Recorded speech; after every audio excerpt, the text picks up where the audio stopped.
Hello viewers, টি স্পোর্টসের পর্দায় এই মুহূর্তে আছে বাংলাদেশের সবচেয়ে বড় সুপারস্টার শাকিব খান।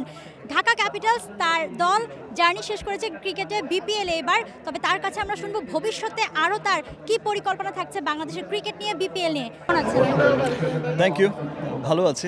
বিপিএল এ ঢাকা ক্যাপিটালসে তো জার্নি শেষ হলো, তবে জার্নিটা আসলে কেমন গেল এবারে?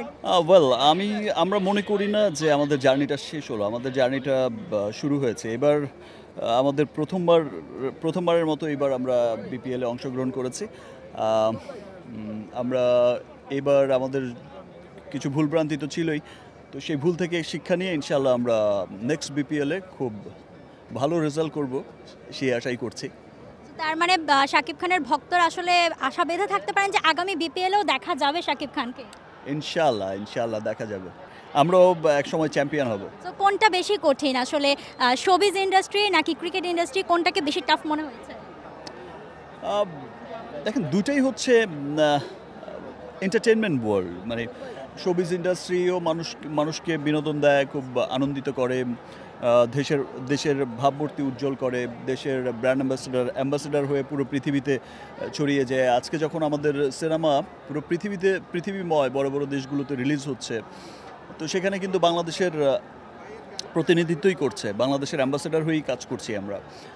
অ্যাট দ্য সেম টাইম সেই রকমই আমাদের ক্রিকেটও কিন্তু আমাদের প্রতিনিধিত্ব করে পুরো পৃথিবীতেই। সো দুইটা অঙ্গন আমার কাছে একই রকম মনে হয়।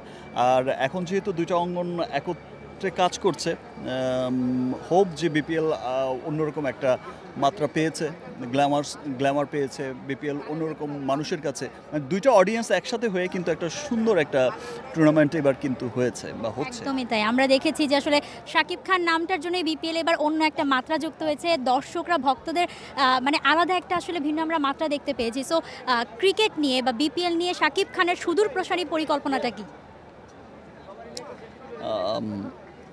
আমরা আসলে এইবার তো বিপিএল থেকে স্টার্ট করেছি। আমরা হচ্ছে দেশের বাইরের যে ইন্টারন্যাশনাল টুর্নামেন্টগুলো আছে, টি10, টি20, অন্যান্য যে টুর্নামেন্টগুলো আছে বিভিন্ন দেশের, সেই টুর্নামেন্টগুলোতেও আমরা পার্টিসিপেট করব।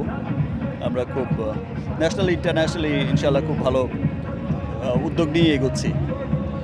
অসংখ্য ধন্যবাদ স্যার আপনাকে আমাদের সময় দেওয়ার জন্য। দর্শক, আপনারা এতক্ষণ শুনছিলেন শাকিব খানের কথা। তিনি জানাচ্ছিলেন আসলে বাংলাদেশের ক্রিকেটকে নিয়ে তার পরিকল্পনা, বাংলাদেশের ক্রিকেট, বিপিএল সব কিছু মিলিয়ে ক্রিকেটে তিনি অ্যাড করতে চান গ্ল্যামার, আলাদাভাবে নতুন করে যোগ করতে চান সেই গ্ল্যামারকে, এবং গ্ল্যামার দিয়ে সেই ক্রিকেটকে আরও বেশি ভালোভাবে বিশ্ব দরবারে পরিচিত করতে চান। বাংলাদেশ প্রিমিয়ার লিগ 2025, 7টি দলের জমজমাট লড়াইয়ের মাধ্যমে পুরো দেশ দেখতে চোখ রাখুন টি স্পোর্টস নেটওয়ার্কে।